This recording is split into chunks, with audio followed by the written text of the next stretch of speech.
وہ ان 12 شپ سے یعنی 1200 million cubic feet per day سے زیادہ ہے، جس کا مطلب یہ ہے کہ حکومت کو ہر وقت ہر مہینے 12 شپس کا بندوبست کرنا چاہیے۔ دسمبر میں حکومت نے ٹینڈر کیا، 6 شپ خریدے۔ جنوری میں 6 شپ کا ٹینڈر کیا، 3 کا کوئی جواب نہیں آیا، 3 شپ ابھی خریدنے پڑیں گے۔ ان شپس کی اوسط قیمت جو ہے وہ 16.65% ہے برنٹ کی، 16.65 ان کی ایوریج پرائس ہے برنٹ پر۔ یہی شپ جس طرح ہم کرتے تھے کہ جون جولائی اگست کے مہینوں میں ٹینڈر کرتے تھے اور اس وقت یہ شپ بک کر دیتے تھے، اس سال یہی شپ 10% برنٹ کے قریب ملتے، یعنی جو ایل این جی کے 9 شپ خریدے گئے ہیں یہ 70% زیادہ قیمت پر خریدے گئے ہیں۔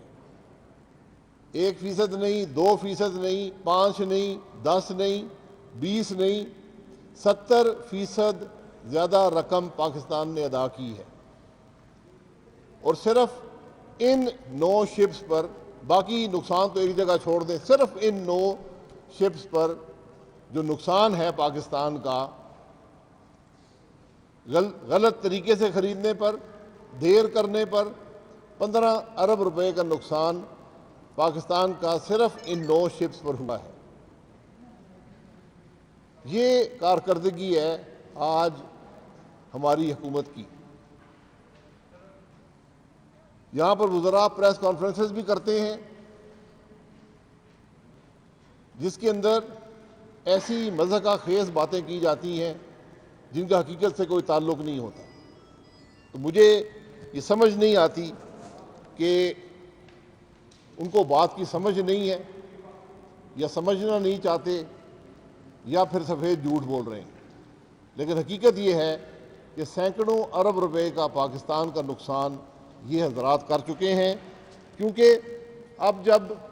صرف ان 2 مہینوں کو اگر آپ دیکھ لیں تو جنوری کے اندر جو 3 شپ نہیں آئیں گے، گیس کی ایک بڑی کمی پاکستان کے اندر ہوگی۔ وہ کمی کتنی ہوگی؟ وہ کمی تقریباً جو ہمیں سوئی گیس فیلڈ سے جو گیس آتی ہے اس کے برابر ہی کمی یہ ایل این جی نہ آنے کی وجہ سے ہوگی۔ یہ چھوٹی موٹی کمی نہیں ہے، یہ ایل این جی کی 1/3 کمی واقع ہو جائے گی، جس سے ہمیں جو بجلی ہے وہ تیل اور ڈیزل پر بنانی پڑے گی، جہاں پر سینکڑوں ارب کا نقصان پاکستان کا ہو چکا ہے اور 50-60 ارب کا مزید نقصان ہو جائے گا۔ اور مزے کی بات یہ ہے کہ جو جنوری کے شپس ہم نے خریدنے ہیں، جو ٹینڈر ہوا اس میں سب سے کم ٹینڈر اسی کمپنی کا آیا جس کو ہم 2.5 سال سے چور کہہ رہے تھے، گالیاں نکال رہے تھے، کرپشن کا الزام لگا رہے تھے۔ آج ہم اسی کمپنی سے اپنا ملک چلانے کے لیے، جو دنیا کی سب سے بڑی کمپنی ہے ایل این جی کی، اس سے ہم 3 شپ حاصل کریں گے، اور جو پاکستان مسلم لیگ نون کا کانٹریکٹ تھا اس سے کوئی 30% زیادہ پہ وہ شپ حاصل کیے جائیں گے۔ تو میں ہمیشہ کہتا ہوں کہ بات کرنے سے پہلے سوچنا چاہیے۔ ہم نے ایک ملک جس نے ہماری مدد کی، جس نے دنیا کا سب سے سستا long term L N G contract جو دنیا ڈھونڈتی ہے ہمیں دیا، ہم نے اس کو کٹہرے میں کھڑا کیا۔ وزیروں نے چور کہا، وزیر اعظم نے چور کہا، اور آج انہی سے زیادہ مہنگے داموں پر ایل این جی لینے پر مجبور ہیں۔ تو میری گزارش یہ ہے کہ اس ملک پر کو رحم کریں، کوئی پلاننگ کر لیا کریں، ماضی کو دیکھ لیں حکومتیں کیا کرتی تھیں، اور اگر بات سمجھ نہیں آتی تو میں نے 2 سال پہلے بھی آفر کی تھی، کئی دفعہ کر چکا ہوں کہ تعلیم بالغاں کا کورس میں کرا دوں گا، 1 گھنٹہ لگے گا، 1 گھنٹے سے 1 منٹ زیادہ نہیں ہوگا۔ بات بڑی سیدھی ہے، آپ کو ہر مہینے 12 شپ چاہیے ایل این جی کے، اتنی بات ہے، اور ان کو جتنا جلدی خریدیں گے اتنی آپ کو قیمت کم آئے گی، جتنی جلدی ٹینڈر کا فیصلہ کریں گے قیمت کم آئے گی۔ یہ ممکن نہیں ہے کہ آپ دسمبر کے پہلے ہفتے میں ٹینڈر کھولیں اور دسمبر کے تیسرے ہفتے میں فیصلہ کریں اور آپ کو جنوری میں ایل این جی مل جائے، یہ ممکن نہیں ہے۔ اگر ملا بھی تو انہی قیمتوں پر ملے گا جو اس دفعہ ٹینڈر میں آئے ہیں، جس میں اسی ملک نے ہماری جان بچائی، ورنہ جو دوسرے ٹینڈر آئے وہ 33% تک ٹینڈر آئے، یعنی اس قیمت سے دگنے ٹینڈرز وہاں پر آئے تھے۔ تو قطر نے ہماری مدد کی اور کم مارکیٹ سے کم قیمت پر ہمیں یہ 3 شپ وہ دے رہے ہیں۔ تو ان باتوں کا ذرا احساس اور خیال ہونا چاہیے۔ یہ جو مقدمے آپ روز مناتے ہیں، یہی اس کی اثرات ہیں۔ اور میں نے پہلے بھی کہا تھا کہ ہم پر جو مقدمہ ہے عدالت میں ایل این جی کے ٹرمینل کا،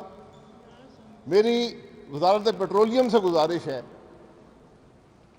یہ میں نے 2 ہفتے پہلے کہا تھا، کوئی جواب نہیں آیا،